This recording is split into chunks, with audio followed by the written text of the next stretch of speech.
Hallelujah. ಅಲ್ಲಿ ಒಬ್ಬರಿಬ್ಬರಿಲ್ಲ, 120 ಮಂದಿ ಇದ್ದಾರೆ. ಅವರೆಲ್ಲರ ಏಕ ಮನಸ್ಸಿನಿಂದ ಕೂಡಿದ್ದಾರೆ. ನೀನು ಪ್ರಾರ್ಥನೆ ಮಾಡುವಾಗ ನಿನ್ನ ಕುಟುಂಬದಲ್ಲಿ ಏಕ ಮನಸ್ಸಿರಬೇಕು. ಸಭೆಯಲ್ಲಿ ಪ್ರಾರ್ಥನೆ ಮಾಡೋರಿಗೆ ಏಕ ಮನಸ್ಸಿರಬೇಕು. ಸೇವೆ ಮಾಡೋರಿಗೆ ಏಕ ಮನಸ್ಸಿರಬೇಕು. ಯೌವನಸ್ಥ ಮಕ್ಕಳಿಗೆ ಏಕ ಮನಸ್ಸಿರಬೇಕು. ದೇವರ ವಿಷಯದಲ್ಲಿ ನಾನು ಹೊಂದ್ಕೋಬೇಕಂತ ಯಾವಾಗ ಏಕ ಮನಸ್ಸು ನಿನ್ನಲ್ಲಿ ಇರ್ತದೋ ಆಗ ಅದನ್ನು ನಿಶ್ಚಯವಾಗಿ ಹೊಂದ್ಕೊಳ್ತಿ. ಅದನ್ನು ಬಿಟ್ಟು ಚಂಚಲತ್ವನೋ 2 ಮನಸ್ಸುಗಳು ಇರೋದಾದರೆ ಏನಂತೆ, ನಾವು ಕೇಳಿದ್ದನ್ನು ನೋಡಿದ್ದನ್ನು ಹೊಂದ್ಕೊಳ್ಳೋಕ್ಕಾಗಲ್ಲ. ಹಲ್ಲೆಲೂಯ. ಈಗ ನೋಡಿ, ದೇವರ ವಾಕ್ಯ ಹೇಳ್ತದೆ, ಯಾವಾಗ ಪವಿತ್ರಾತ್ಮನ ಅಭಿಷೇಕ ಅವರ ಮೇಲೆ ಬಂತೋ, ಓದಿ 2ನೇ ಅಧ್ಯಾಯ 1ನೇ ವಚನ, 500ಮ ದಿನದ ಹಬ್ಬವು ಬಂದಿರಲಾಗಿ. ಹಲ್ಲೆಲೂಯ. ಅರ್ಥ ಆಯ್ತಾ? ಅಲ್ಲಿ ವಾಕ್ಯ ಹೇಳ್ತದೆ, 500ಮ ದಿನದ ಹಬ್ಬವು ಬಂದಿರಲಾಗಿ ಅವರೆಲ್ಲರೂ ಏಕ ಮನಸ್ಸಿನಿಂದ ಒಂದೇ ಸ್ಥಳದಲ್ಲಿ ಕೂಡಿದರು. ಆಗ ಬಿರುಗಾಳಿಯು ಬೀಸುತ್ತದೋ ಎಂಬಂತೆ ಪಕ್ಕನೆ ಆಕಾಶದೊಳಗಿಂದ ಒಂದು ಶಬ್ದ ಉಂಟಾಗಿ ಅವರು ಕೂತಿದ್ದ ಮನೆಯಲ್ಲೆಲ್ಲ ತುಂಬಿಕೊಂಡಿತ್ತು.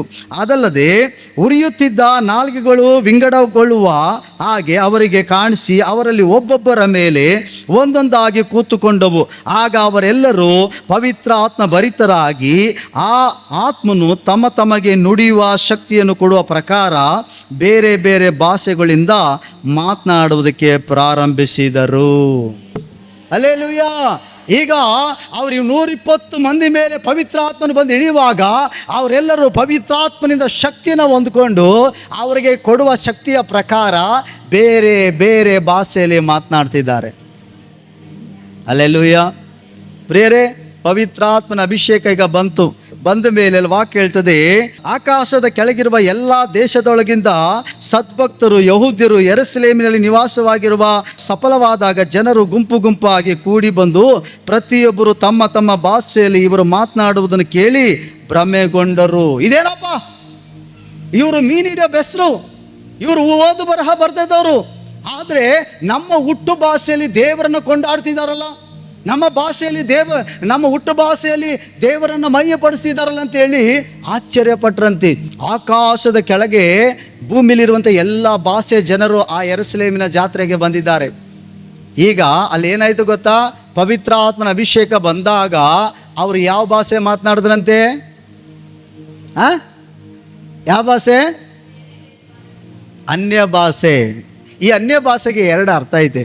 ಅನ್ಯ ಭಾಷೆ, ಇಲ್ಲಿ ಬಂದಿದ್ದ ಭಾಷೆ ಯಾವುದಂದ್ರೆ 120 ಮಂದಿಯಲ್ಲಿ ಬೇರೆ ಬೇರೆ ಭಾಷೆ ಅಂತ ಹೇಳ್ತದೆ. ಅಂದರೆ ಈ ಭೂಮಿ ಕೆಳಗಡೆ ಇರುವಂಥ, ಈ ಭೂಮಿಲಿ ಅಂದರೆ ಆಕಾಶದ ಕೆಳಗಡೆ ಇರುವಂಥ ಭೂಮಿಲಿರುವಂಥ ಎಲ್ಲ ಬೇರೆ ಬೇರೆ ಭಾಷೆಗಳೈತಲ್ಲ, ಲ್ಯಾಂಗ್ವೇಜ್, ಆ ಭಾಷೆಗಳು ಮಾತನಾಡಿದ್ರಂತೆ ಅವರು. ಅಲ್ಲಿ ಅನ್ಯ ಭಾಷೆ ಮಾತಾಡಲಿಲ್ಲ, ಅವರು ಬೇರೆ ಬೇರೆ ಭಾಷೆ ಮಾತನಾಡಿದ್ರಂತೆ. ಅರ್ಥ ಆಯ್ತಾ? ಹಲ್ಲೆಲೂಯ. ಅರ್ಥ ಆಯ್ತಾ? ಈಗ ಬಂದವರು ಮಲಯಾಳಿ ಭಾಷೆಯಲ್ಲಿ ಮಾತನಾಡಿದ್ರು, ತಮಿಳಲ್ಲಿ ಮಾತಾಡಿದ್ರು, ತೆಲುಗಲ್ಲಿ ಮಾತಾಡಿದ್ರು, ಕೊಂಕಣಿಯಲ್ಲಿ ಮಾತಾಡಿದ್ರು, ಏನಂತ ಇನ್ಯಾವುದು ಫ್ರೆಂಚ್ ಭಾಷೆಯಲ್ಲಿ ಮಾತಾಡಿದ್ರು, ಇಂಗ್ಲೀಷಲ್ಲಿ ಮಾತಾಡಿದ್ರು, ಮರಾಠಿಯಲ್ಲಿ ಮಾತನಾಡಿದ್ರು, ಮತ್ತು ಪಾಕಿಸ್ತಾನ ಭಾಷೆಯಲ್ಲಿ ಮಾತನಾಡಿದ್ರು, ಚೀನಾ ಭಾಷೆಯಲ್ಲಿ ಮಾತಾಡಿದ್ರು, ಉತ್ತರ ಕೊರಿಯಾ, ದಕ್ಷಿಣ ಕೊರಿಯಾ ಆ ಭಾಷೆಯಲ್ಲಿ ಮಾತನಾಡಿದ್ರು. ಭೂಮಿಲಿರುವ ಎಲ್ಲ ಭಾಷೆಯಲ್ಲೂ ಮಾತಾಡ್ತಿದ್ದಾರೆ. ಈಬ್ರು ಬಿಡಲಿಲ್ಲ, ಗ್ರೀಕ್ ಬಿಡಲಿಲ್ಲ, ಎಲ್ಲ ಭಾಷೆಯಲ್ಲೂ. ಅವ್ರಿಗೆ ಆಶ್ಚರ್ಯ ಆಯ್ತು, ಇದೇನಪ್ಪ, ನಾನು ಹೇಳ್ತಿಲ್ಲ, ನಾನು ಸುಳ್ಳು ಹೇಳ್ತಿಲ್ಲ, ದೇವ್ರ ವಾಕ್ಯ ಹೇಳ್ತದೆ. ಅವರೆಲ್ಲ ತಮ್ಮ ಹುಟ್ಟು ಭಾಷೆಯಲ್ಲಿ. ಈಗ ಅನ್ಯ ಭಾಷೆ ಅಂದರೆ ಏನು ಗೊತ್ತಾ ಅರ್ಥ? ಈಗ ನಿಮ್ಮ ಮಾತೃ ಭಾಷೆ ಯಾವುದು? ಕನ್ನಡ.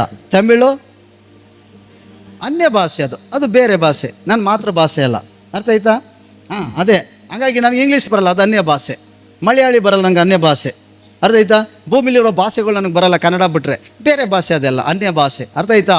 ಹಾಗಾಗಿ ಪವಿತ್ರಾತ್ಮನವರಲ್ಲಿ ಬಂದಾಗ ಅವರೆಲ್ಲರೂ ತಮಗೆ ಶಕ್ತಿ ಕೊಡುವ ಪ್ರಕಾರ ಅವರೆಲ್ಲರೂ ಕೂಡ ಭೂಮಿಲಿದ್ದಂಥ ಎಲ್ಲ ಭಾಷೆಗಳಲ್ಲಿ ದೇವರನ್ನು ಸ್ತುತಿಸಿದ್ರಂತೆ.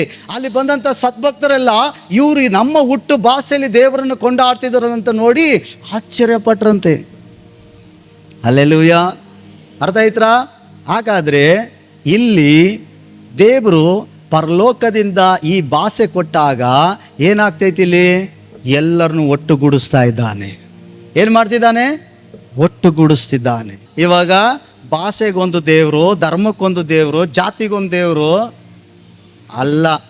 ಭಾಷೆ ಬದಲಾವಣೆ ಮಾಡಿದವನೇ ನಿಜವಾದ ದೇವರು. ಹಲ್ಲೆಲೂಯ. ಅರ್ಥ ಆಯ್ತಾ? ಇವಾಗ ಅವ್ರು ಹಿಂದಿ ಮಾತಾಡ್ತವ್ರೆ, ಅವನು ಮುಸ್ಲಿಂ, ಇವ್ರು ಹಿಂದೂ, ಇವ್ರು ಕ್ರಿಶ್ಚಿಯನ್ನು, ಇವರು ಬುದ್ಧ, ಇವರು ಬೌದ್ಧ. ಅಲ್ಲ. ದೇವರು ಏನು ಮಾಡ್ದ? ಎಲ್ಲರಿಗೂ ಭೂಮಿಲಿದ್ದವರೆಲ್ಲ ಒಂದೇ ಭಾಷೆ ಮಾತಾಡ್ತಿದ್ರಂತೆ. ಅವರೆಲ್ಲ ಯೋಚನೆ ಮಾಡಿದ್ರಂತೆ, ನಾವೊಂದು ದೊಡ್ಡ ಗೋಪುರನ ಕಟ್ಟಿ ಏನಂತೆ, ಆಕಾಶದಲ್ಲಿ ಹೋಗಿ ವಾಸ ಮಾಡಿಬಿಡೋಣ, ನಾವು ಇಲ್ಲಿದ್ದರೆ ಭೂಮಿಲೆಲ್ಲ ಹೋಗ್ಬಿಡ್ತೀವಿ ನಾವು ಅಂತ ಡಿಸೈಡ್ ಮಾಡಿಕೊಂಡು ಏನು ಮಾಡಿದ್ರಂತೆ ಅವರು, ಕಟ್ಟಕ್ಕೆ ಸ್ಟಾರ್ಟ್ ಮಾಡ್ಕೊಂಡ್ರಂತೆ ಇಟ್ಟಿಗೆ ತೊಳೆದು. ನೋಡಿದ್ರಾ ದೇವ್ರ ವಾಕ್ಯ ಏನು ಹೇಳ್ತದೆ? ಆ ಕೊಟ್ಟಂಥ ದೇವ್ರ ಜ್ಞಾನ ಸುಣ್ಣಕ್ಕೆ ಬದಲಾಗಿ ಕಲ್ಲನ್ನು ತಗೊಂಡ್ರಂತೆ ಕಟ್ಟಕ್ಕೆ. ಅರ್ಥ ಆಯ್ತಾ? ಈಗಲೂ ಕೂಡ ಹಳೆ ಹಳೆ ಬಿಲ್ಡಿಂಗ್ಗಳೈತೆ ನೋಡಿ, ಶಾಲೆ ಕಟ್ಟಡಗಳವಲ್ಲ, ಕೆಲವು ಗೌರ್ಮೆಂಟ್ ಕಟ್ಟಡಗಳವಲ್ಲ, ಅದ್ರ ಮೇಲೆ ಕಾಂಕ್ರೀಟ್ ಹಾಕಿರ್ತಾರೆ ನೋಡಿ. ಆ ಕಾಂಕ್ರೀಟ್ ಹೆಂಗೆ ಗೊತ್ತಾ? ಅದಕ್ಕೆ ಏನೋ ಹೆಸರು ಕರೀತಾರೆ, ನಾವು ಕೆಲಸ ಮಾಡಿದ್ದೀವಿ. ಅದಕ್ಕೆ ಸುಣ್ಣ ಅಲ್ವಾ, ಸುಣ್ಣ, ಇಟ್ಟಂಗಿ, ಕೆಂಪು ಇಟ್ಟಂಗಿ, ಸುಣ್ಣ, ಆಮೇಲೆ ಅದಕ್ಕೆ ಬೆಲ್ಲದ ನೀರು ಅಲ್ವಾ, ಇದೆಲ್ಲ ಮಿಕ್ಸ್ ಮಾಡಿ ಉನಿ ಹಾಕಿ ಕಟ್ಟಿರ್ತಾರೆ. ಎಷ್ಟು ಗಟ್ಟಿ ಇರ್ತದೆ ಅದು, ಒಡೆಯೋಕ್ಕೆ ಆಗಲ್ಲ ಗೊತ್ತಾ? ಹಲ್ಲೆಲೂಯಾ. ಈಗ ನೋಡಿ ದೇವ್ರು ಏನು ಮಾಡಿದಂತೆ, ಇವರು ಮನುಷ್ಯರು ಪ್ರಾರಂಭದಲ್ಲೇ ಇಂಥ ಸಾಧನೆಗೆ ಕೈ ಹಾಕ್ತಿದ್ದಾರೆ. ಇವರು ಭೂಮಿನ ವಾಸ ಮಾಡಕ್ಕೆ ಕೊಟ್ಟಿದ್ದೀವಿ, ಇವರು ಅಂದ್ಕೊಂಡಿದ್ದನ್ನು ಮಾಡ್ತಾರೆ. ಬನ್ನಿ, ಒಬ್ರಿಗೊಬ್ರು ತಂದೆ ಮಗ ಪವಿತ್ರ ಆತ್ಮನ ಮಾತಾಡ್ಕೊಂಡು ಏನು ಮಾಡಿದ್ರಂತೆ, ಇಳಿದು ಬಂದು ಒಬ್ರಿಗೊಬ್ರು ಗೊತ್ತಾಗ್ತಂತೆ ಭಾಷೆಗಳನ್ನ ಬದಲಾವಣೆ ಮಾಡಿಬಿಟ್ರಂತೆ. ಅಲ್ಲೊಂದು ದೊಡ್ಡ ಭೂಕಂಪ ಆಗೋಯ್ತಂತೆ. ತಿರ್ಗಾ ಎದ್ದು ಕಟ್ಟಕ್ಕೆ ಹೋದ್ರಂತೆ. ನೀರು ಕೇಳಿದ್ರೆ ಇಟ್ಕೆ ಕೊಡ್ತಾನೆ, ಇಟ್ಕೆ ಕೇಳಿದ್ರೆ ನೀರು ಕೊಡ್ತಾನೆ. ಅವ್ರವ್ರ ಭಾಷೆ ಅವ್ರಿಗೆ ಅರ್ಥ ಆಗ್ತಿಲ್ಲ. ಎಲ್ಲ ಜಗಳ ಮಾಡ್ಕೊಂಡು ಹೊಡೆದಾಡ್ಕೊಂಡು ದೂರ ಆಗಿಬಿಟ್ರಂತೆ, ಹೋಗ್ಬಿಟ್ರಂತೆ. ಅಲ್ಲಲ್ಲಿ ನೀರು ಕೇಳು ಅಂತಂದ್ರೆ ಅವ್ನಿಗೆ ಅರ್ಥ ಆಗ್ತಿಲ್ಲ. ಇವನು ಏನೋ ಕೇಳ್ತಾನಲ್ಲ, ತಮಿಳ್ ನನಗೇನು ಅರ್ಥ ಆಗಬೇಕು, ಮಲಯಾಳ ಏನು ಅರ್ಥ ಆಗಬೇಕು, ಫ್ರೆಂಚ್ ಭಾಷೆ ನನಗೇನು ಅರ್ಥ ಆಗಬೇಕು, ಇಬ್ರು ನನಗೆ ಹೆಂಗೆ ಅರ್ಥ ಆಗ್ತದೆ, ಗ್ರೀಕ್ ನನಗೆ ಹೆಂಗೆ ಅರ್ಥ ಆಗ್ತದೆ? ತಲೆ ಕೆಟ್ಟೋಯ್ತು. ಅವರೆಲ್ಲರೂ ಭೂಮಿಯ ಎಲ್ಲ ಕಡೆ ಹೋಗ್ಬಿಟ್ರಂತೆ.